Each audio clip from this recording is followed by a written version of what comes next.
store at 16 to 17, and I ended up talking to some ladies who were sitting outside the Farmer grocery store after I had gone inside of Kmart to get some nail polish and things like that that I thought I needed at the young age of 16 and pregnant.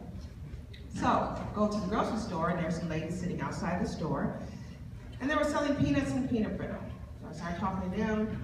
Make a long story short, I ended up being recruited into a religious cult. They told me not to say anything, not to tell anyone that I was leaving, so I took a bus from the state of Michigan to the state of Mississippi at age 16, where I ended up staying in this religious cult for the next 13 years. After going through rape, seeing a lot of killings and things that were happening, which is the reason why my book is called Behind Closed Doors, because you can put on a pretty smile, but there are some things that children go through behind closed doors that you don't know about. These are a lot of things that were tormenting my mind as a child and as an adult. So I was not born with a silver spoon in my mouth. I wasn't born with the privilege that all of you have, some of you have, a lot of you have, rather. You have cell phones, you have the internet, you have parents who take care of you, you have a lot of things going on good for you in your life. And so this was not the life that I experienced. So what I had to do was I had to learn that I needed to change the story that I was telling myself, because from where I come from, I was not supposed to make it out. And see that I'm a speaker today, I'm also an author and a soon-to-be film producer. This was not something that was supposed to happen in my life. So everyone in my life that I grew up with, my grandmother, my mother, my two brothers, my little sister, they're all dead. And so it's just me and my children. And everyone has to have a reason why you keep going on. And this is the reason why I do it. I don't do it because it's fun all the time. It's not fun. But I love helping other people, because you never know what someone's going through. Do I miss my mother? Yes, I do. Do I miss my brothers? Of course I do. But a lot of you have your brothers, you have your sisters, you also have your teachers who are trying to help you. And you don't realize that the sacrifice that they have taken and gone through to help you, you just think, oh, they're just here to get a check, or they're just here. Well, they're here to help you as well. So what I'd like to leave with you on that note is that it's not about where you came from.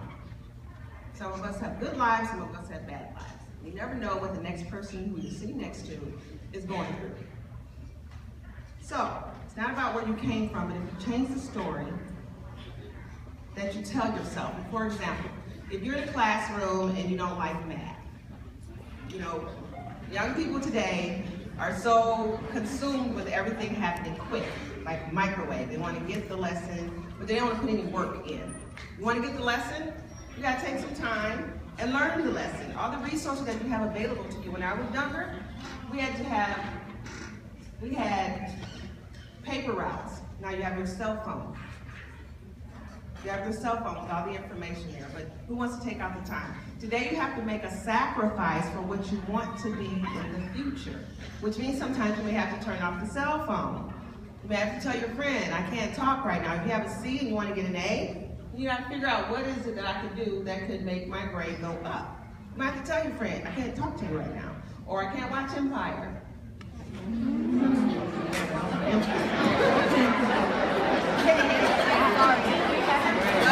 I have a lot of Empire lovers.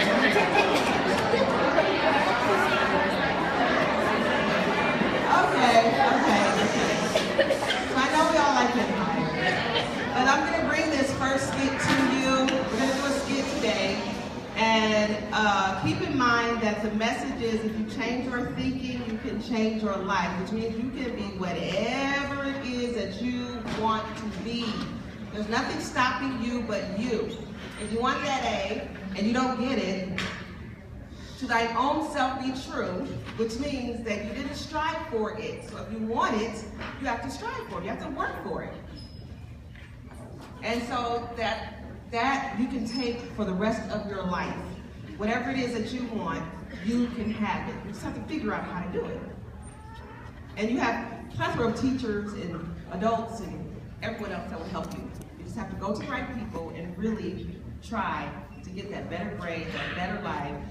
There is a 13-year-old, his name is Jake Marinati, and he has written a New York Times best-selling book.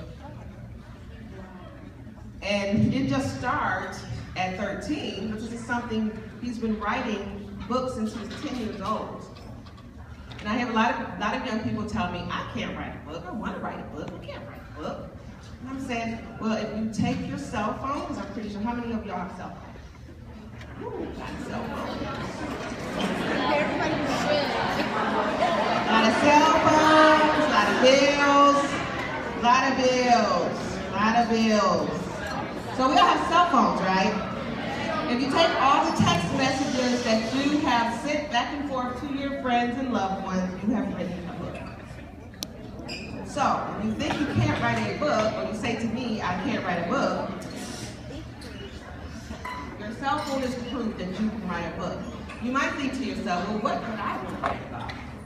You might want to write about something that can help someone else, or something that I'm experiencing. Or if you tried out for the football team or the cheerleading squad and you didn't make it. There's somebody else, there's millions of other people out there who go through the same thing, and you might want to say how to get over not making the team, or how you do make the team. There's always a way that you can do something, and then on top of that, the great thing about writing your own book is that you can also turn it into something that's going to be lucrative for you. And then I'll share that with you later. But let's go over this first skit here, and I'm pretty sure, how many of you are familiar with the song by Destiny's Child, I'm a Survivor?